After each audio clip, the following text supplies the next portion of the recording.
Hello aspirants, welcome to my YouTube channel. तो RSSB board द्वारा आयोजित जमादार भर्ती परीक्षा जो 27 दिसंबर 2025 को आयोजित हुई थी, उसका पेपर लेकर के मैं आज आपके समक्ष उपस्थित हुआ हूँ। तो इसमें जो राजस्थान जीके के प्रश्न थे उसका मैं सॉल्यूशन करके आपको बताऊंगा कि इस नए पैटर्न पे जो प्रश्न आए हैं उनको मतलब कैसे सॉल्व करें, इनका इजी तरीका क्या हो सकता है सॉल्व करने का, वो मैं आपको बताऊंगा। ठीक है, तो बिना देर के चलते हैं सीधे प्रश्न पर। पहला प्रश्न ये आपके सामने है, इसमें ये लिस्ट दी हुई है फर्स्ट और सेकंड, इनको क्या करना है, मैच करना है। ठीक है, तो ये लोक देवता है गोगा जी। गोगा जी का संबंध किससे है, कहाँ से है? तो शीर्षमेढ़ी से है। गोगा जी का संबंध शीर्षमेढ़ी से है। ठीक है, तेजा जी का कहाँ से है?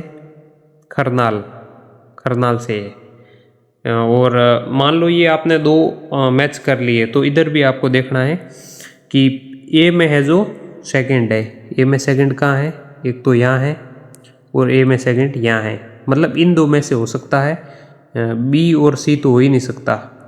ठीक है, क्योंकि ए में सेकंड है वो है ए और डी में। ठीक है, इसका मतलब ये हो सकता और ये हो सकता है अभी तक। ठीक है, फिर आगे देखा है अपन ने, तेजा जी का है खरनाल है, मतलब बी में है जो 4 है, बी में 4 एक तो यहाँ है, ये तो पहले से अपन ने काट दिया है, ये भी पहले से काट दिया है, और बी में यहाँ भी 4 है नहीं। तो मतलब यहाँ आते आते ये क्लियर हो गया कि इस प्रश्न का जो सही आंसर है वो ए है। कौन सा है? ए है। ठीक है, और आप पूरा भी मिला सकते हो, बट एक प्रश्न में 4 प्रश्न आ रहे हैं तो हो सकता है कि सम्या भाव महसूस हो आपको आगे जा कर के, कोई कठिनाई नहीं आए तो आप ऐसे भी है जो शॉर्ट में है जो इसको सॉल्व कर सकते हो। ठीक है, बाकी पूरा मिलाओगे तो थोड़ा टाइम लग सकता है, जैसे पाबूजी फटोफट बाद में मिला लेना, जैसे पाबूजी कोलुमंडू लोधी जोधपुर और देवनारायण जी है जो भीलवाड़ा। ठीक है, ओके, चलते हैं अगले प्रश्न की ओर। निम्न सरकारी योजनाओं को कालानुक्रम में रखें। इनको है जो ये लिखा हुआ क्रोनोलॉजिकल ऑर्डर में रखना है, सीक्वेंस में, कि पहले योजना कौन सी आई, उसके बाद कौन सी आई, उसके बाद कौन सी आई, ऐसे रखना है। ठीक है, तो आपको पता हो तो मोदी जी आए तब एक योजना आई थी make in India, make in India 2014 में आई थी। कब आई थी ये? मेक इन इंडिया 2014 में आई थी। उसके बाद स्टार्टअप आया था, ये योजना भी मोदी जी सरकार की है 2016 में। कब आई ये योजना? 2016 में आई थी। उसके बाद ये जो पीएम गति शक्ति है जो ये आई थी अक्टूबर 2021 में, अक्टूबर 2021 में। नेशनल लॉजिस्टिक ये आई थी 2022 में, 2022 में। तो सबसे पहले कौन सी आई थी? मेक इन इंडिया, मतलब सबसे पहले बी होना चाहिए। सबसे पहले बी किस में है? इसमें है, इसमें है। इसका मतलब बी और सी तो हो नहीं सकते। ठीक है, क्योंकि इनमें ए है पहले। ठीक है, तो इसका मतलब उत्तर है जो इन दोनों में से है। ठीक है, फिर अपन देखते हैं कि दूसरे नंबर पे कौन सी योजना आई थी, स्टार्टअप इंडिया। स्टार्टअप इंडिया कौन से में? ए में। बी के बाद ए इसमें है और इसमें भी है। ठीक है, मतलब अभी तक क्लियर नहीं हुआ कि कौन सा सही है। फिर तीसरे पे जाते हैं, नेशनल लॉजिस्टिक पॉलिसी, ये कब आई? 2022 में।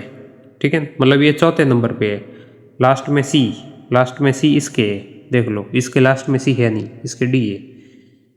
ठीक है, इसका मतलब ये नहीं हो सकता, इसका मतलब सही आंसर है जो डी है। ठीक है, चलते हैं अगले प्रश्न की ओर। पहले मतलब एक सिंगल क्वेश्चन आता था, जैसे स्टार्टअप योजना कब आई। ठीक है, स्टार्टअप योजना कब आई, तो मैंने अभी आपको बताया था कि ये 2016 में आई थी। ठीक है, तो अब एक प्रश्न में 4 प्रश्न दे दिए, बस वही फर्क है और कुछ नहीं है। मेक इन इंडिया 2014 में।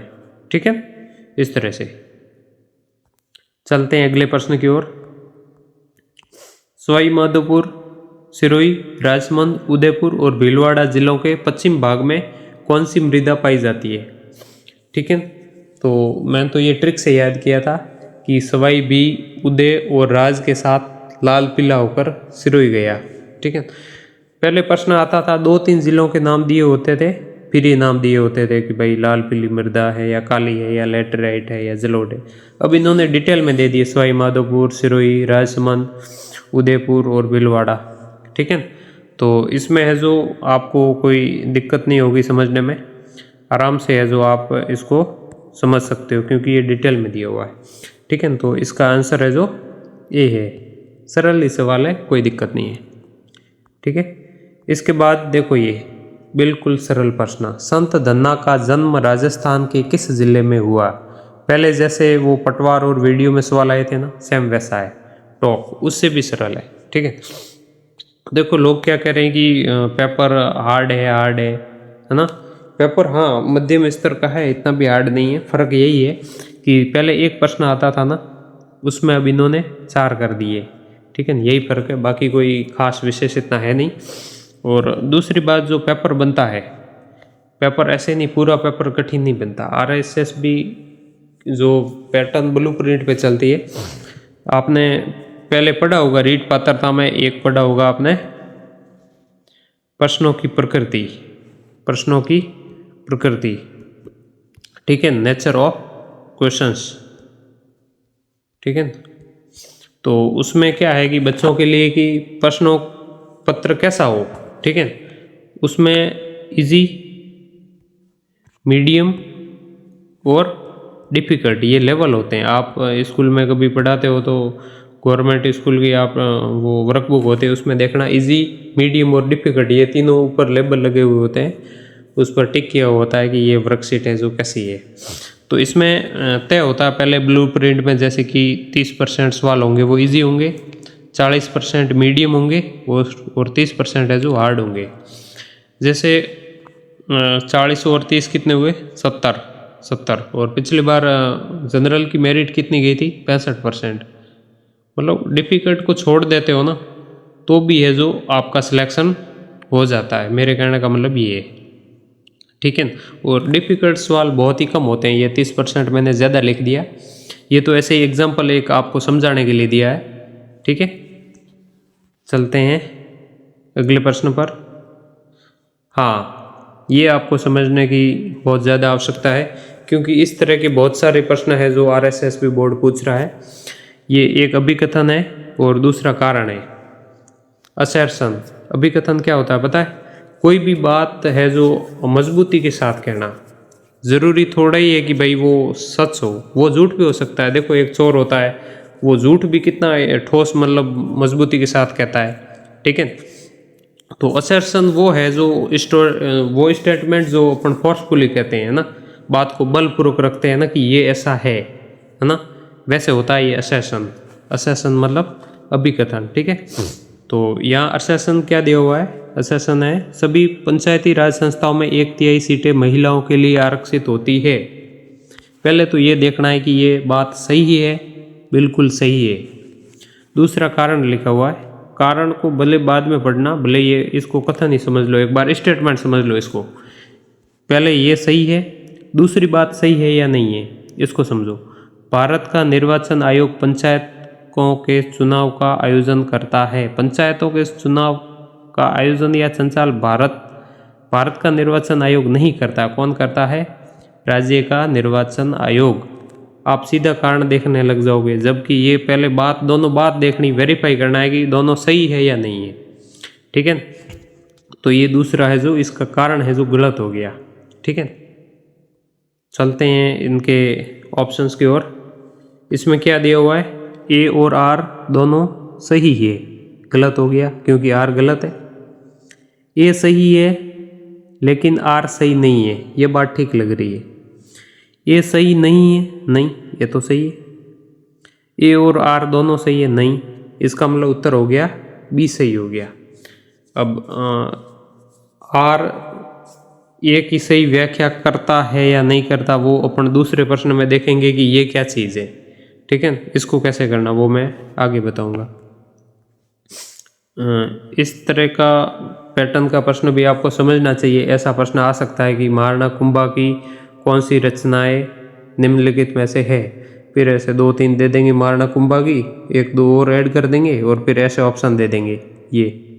ठीक है, तो इस टाइप का पैटर्न भी इन्होंने लागू किया है। ऐसे इस पैटर्न के प्रश्न भी आ सकते हैं। हाँ, ये बहुत ही अच्छा सवाल है। नीचे दिए गए कथन दिए गए हैं, ठीक है। पहला असर्शन है और दूसरा रीजन दिया हुआ है। ये देखना, पहले स्टेटमेंट देखना कि ये सही है या नहीं है, कारण पे अपन बाद में जाएंगे। राजस्थान की 70% आबादी कृषि से जीविकोपार्जन करती है। बिल्कुल सही है, 70% या उससे अधिक करती है, बिल्कुल। 2010-11 में औसत कृषि जोत का आकार राजस्थान में 3.07 हेक्टर था, वहीं भारत में ये 1.15 हेक्टर था, ठीक है। इसमें फिर क्या पूछा है, ठीक है, ये भी सही है, ये भी सही है और ये भी सही है, ठीक है। ए और आर दोनों सही है, ठीक है। आर ए की सही व्याख्या नहीं है। हाँ, अब अपन व्याख्या पे जाते हैं कि ये क्या लफड़ा है। जैसे कि ये स्टेटमेंट दिया हुआ है, राजस्थान की 70% आबादी कृषि से जीविकोपार्जन करती है। ये एक स्टेटमेंट है। क्यों करती है, इसका कारण ये पढ़ो। ये कारण हो सकता है क्या? नहीं हो सकता। आपको क्या करना है, सिंपली ये जो ऊपर का कथन दिया होता है, अभिकथन, इनके बीच में एक शब्द लिखना है, क्योंकि। क्योंकि फिर इसको पढ़ना है नीचे वाले को। राजस्थान की 70% आबादी कृषि से जीविकोपार्जन करती है क्योंकि 2010-11 में औसत कृषि जोत का आकार राजस्थान में 3.07 हेक्टर था। मेल ही नहीं कर रहा ये, और ये बात ही अलग है ना। अगर कारण में ये होता, पहले स्टेटमेंट यही होता कि राजस्थान की 70% आबादी कृषि से जीविकोपार्जन करती है क्योंकि रोजगार के अवसर पर्याप्त नहीं है, या फिर ऐसा होता कि ये राज्य की अर्थव्यवस्था का मुख्य आधार है, तब वो है जो कारण है जो सही हो जाता। लेकिन ये इसकी व्याख्या नहीं कर रहा है। ये जो दूसरा कारण है ना, ये पहले वाले की व्याख्या नहीं कर रहा है। हालांकि स्टेटमेंट दोनों सही है, लेकिन ये इसकी जो है व्याख्या नहीं कर रहा है, ठीक है। तो अब बढ़ते हैं ऑप्शन की ओर। ए और आर दोनों है तो सही, ठीक है, लेकिन आर ए की सही व्याख्या नहीं है। बिल्कुल ये सही है, ठीक है ना। यहाँ क्या दिया हुआ है, ए सही है लेकिन आर सही नहीं है। नहीं, ऐसा नहीं है, दोनों स्टेटमेंट सही है। ए सही नहीं है लेकिन आर सही है। नहीं भाई, दोनों स्टेटमेंट सही है। ए और आर दोनों सही है, ठीक है। आर ए की सही व्याख्या है नहीं, आर ए की सही व्याख्या नहीं है, ठीक है। बढ़ते हैं अगले प्रश्न की ओर। राजस्थान के जिलों को उनके उस कालानुक्रम में व्यवस्थित करें जिस क्रम में 1857 की क्रांति वहाँ घटित हुई थी। पहले क्रांति कहाँ हुई, उसके बाद कहाँ हुई, उसके बाद कहाँ, उसके बाद कहाँ, ऐसे मतलब क्रोनोलॉजिकल ऑर्डर में इनको रखना है, ठीक है। तो अपन देखते हैं कि भाई मेरठ में 19 मई 1857 को क्रांति हुई थी। उसके बाद राजस्थान में जो क्रांति का पहला केंद्र था वो नसीराबाद था। कौन सा था? नसीराबाद। कब हुई थी यहाँ क्रांति? आपको पता होगा, 28 मई 1857। 28 मई 1857, ठीक है। फर्स्ट पे आएगा नसीराबाद, ठीक है। नसीराबाद यानी कि बी किस में है? एक तो इसमें है, ठीक है, ये रहा बी, और एक इसमें है, ये रहा बी, ठीक है। इसका मतलब ये और ये तो नहीं हो सकते, ठीक है। फिर उसके बाद क्रांति हुई थी नीमच में। नीमच में कब हुई थी? 3 जून 1857। 3 जून 1857, ठीक है। बी के बाद सी इसमें है और इसमें नहीं है, ठीक है। मतलब ये भी नहीं हो सकता, ठीक है। तो इसका सही आंसर है जो सी है, ठीक है। जरूरी नहीं कि आपको सभी आए, है ना, आधे ऑप्शन से भी उत्तर निकल सकता है, ठीक है। फिर उसके बाद है आज की दिनांक में राजस्थान विभाजित है। राजस्थान कितने संभाग और कितने जिलों में वर्तमान में? संभाग 10 हो गए थे, लेकिन वापस 3 संभाग खत्म हो गए और वर्तमान में 7 संभाग है। जिले पहले 33 थे, फिर 50 हुए थे, लेकिन खत्म होकर वापस कितने हुए? 41, ठीक है। तो 43 ज़िले भी गलत, ये भी गलत, 33 ज़िले भी गलत। वर्तमान में है जो 41 ज़िले हैं और 7 संभाग है। ठीक है। फिर अगला प्रश्न है, कौन सा सत्य नहीं है? तो जो आपको नहीं है दिख रहा है ना, उसके ऊपर घेरा कर देना है। ठीक है, ऐसे पढ़ते ही। ठीक है। फिर ऑप्शन की ओर बढ़ना है आगे। ऑप्शन क्या है? 1921 राजस्थान की जनसंख्या के लिए नकारात्मक वृद्धि वर्ष था। ठीक है, सही है। 1981 में राजस्थान की जनसंख्या में अधिकतम वृद्धि हुई। ठीक है। 2001 में राजस्थान की जनसंख्या वृद्धि की दर स्थिर हो गई। स्थिर, एक बार इसको छोड़ देते हैं। ठीक है। नेक्स्ट है 1921 में राजस्थान की जनसंख्या 1.03 करोड़ थी। सही है। लेकिन 2001 में राजस्थान की जनसंख्या वृद्धि दर थी वो सर्वाधिक थी पिछले दशकों की तुलना में। कितनी थी? 28.41%। ठीक है। ये है 2001 की 10 की वृद्धि दर कितनी थी? 28.41।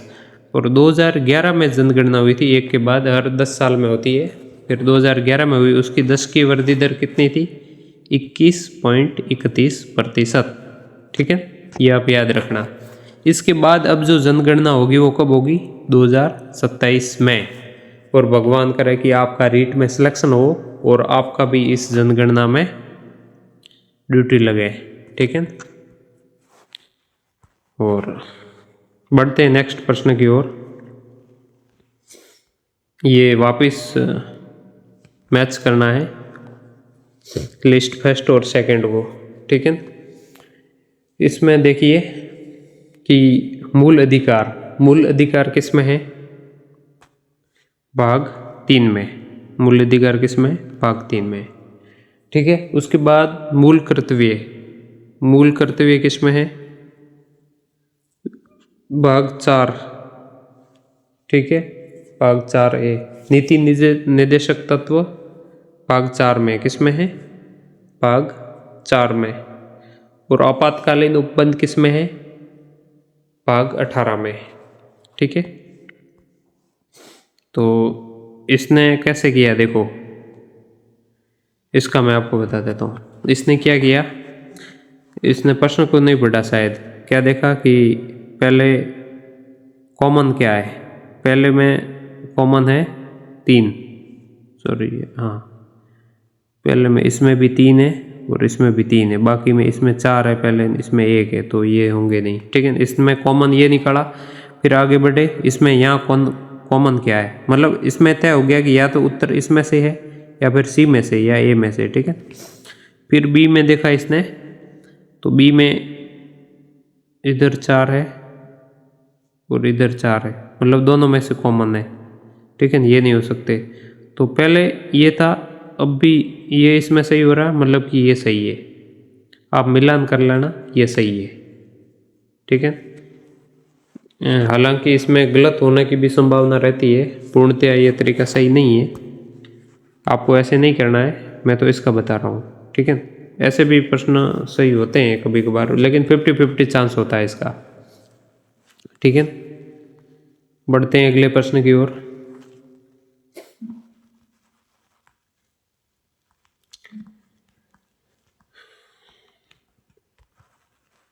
ये देखो, मैथ में भी ऐसे आने लगे, असेसन और रीजन।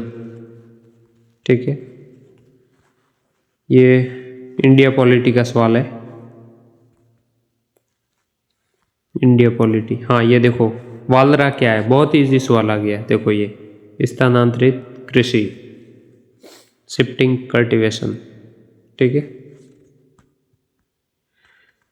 बहुत ही अच्छा प्रश्न है। भारतमाला परियोजना के बारे में निम्न कथनों पर विचार करें। 2017 में ये परियोजना है जो अनुमोदित की गई थी। ठीक है, NHDP के 10,000 किलोमीटर को शामिल करते हुए 34,800 किलोमीटर को समाहित करती है। ठीक है, ये एक रेल परियोजना है? नहीं, रेल परियोजना नहीं है, ये एक सड़क परियोजना है। ये परियोजना पूर्ण हो चुकी है? नहीं, ये परियोजना कोविड की वजह से डिले हो गई थी, पूर्ण नहीं हुई है अभी तक। तो इसका ए और बी सही है, इसका ए और बी सही है। ठीक है, ये भी अच्छा प्रश्न है। भारत की जनगणना किसी शहरी क्षेत्र को निम्न विशेषताओं के साथ परिभाषित करती है। ठीक है, इसमें देखो आप, न्यूनतम 5000 की जनसंख्या, ठीक है, सिटी के लिए 5000 की जनसंख्या मिनिमम होनी चाहिए। समुचित विद्युत व्यवस्था, कोई ज़रूरी नहीं है कि विद्युत व्यवस्था समुचित हो, वर्तमान में भी समुचित नहीं है कहीं पे भी। ठीक है, प्रति वर्ग किलोमीटर न्यूनतम 400 व्यक्तियों का जनसंख्या घनत्व, बिल्कुल सही है। सिटी के लिए मिनिमम है जो 1 किलोमीटर में 400 व्यक्ति का होना ज़रूरी है। न्यूनतम 75% पुरुष कार्यशील जनसंख्या गैर कृषि कार्यों में संलग्न हो। गैर कृषि कार्य मतलब कृषि के अलावा जो भी उद्योग वगैरह होते हैं उनमें शामिल हो। अगर ये 75% अगर कृषि में अगर शामिल हो तो फिर वो शहरी क्षेत्र नहीं कहलाता, वो फिर ग्रामीण क्षेत्र में आ जाता है। ठीक है, नेक्स्ट है सूची फर्स्ट और सेकंड। ये वाले सवाल ज़्यादा आ रहे हैं, इनको मैच करना है। सेवन क्या है? घास है पहले में, दूसरा ए में सेकंड। ए में सेकंड देखो यहाँ एक में ही है, तो आप सीधा सा कर सकते हो कि डी सही है। ठीक है, हालांकि एक दो और मिला लें, जैसे कि क्लिपवृक्ष क्या है? क्लिपवृक्ष है खेजड़ी है। दूसरे में तीसरा है, बी में तीसरा है, बी में तीसरा है। देखो ये एक से हो रहा है तो आगे ज़्यादा जाने की ज़रूरत नहीं है, बट दो से वेरीफाई कर लो तो फिर वो गलत होने के चांस नहीं रहते हैं। ठीक है, ठीक है, 25 तक ये मैंने सॉल्व करवाए हैं। उम्मीद करता हूँ आपको समझ में आ गए होंगे, और आगे के प्रश्न और भी मैं देखूँगा और प्रयास करूँगा सॉल्व करने के। वैसे ये इतने हार्ड है नहीं, इसका इस तरह आप मीडियम कह सकते हो। ठीक है ना, इसको मतलब लोगों ने एक हवा बना दिया कि हार्ड है, हार्ड है, हार्ड है ना, तो इतना हार्ड है नहीं कुछ। और आप ऐसे प्रश्न है जो इस पैटर्न के कैसे सॉल्व करें, ऐसे प्रश्न आप देखते रहें। अभी परीक्षा में जो आपके 17 तारीख को परीक्षा है, तो अभी 17-18 दिन बाकी है।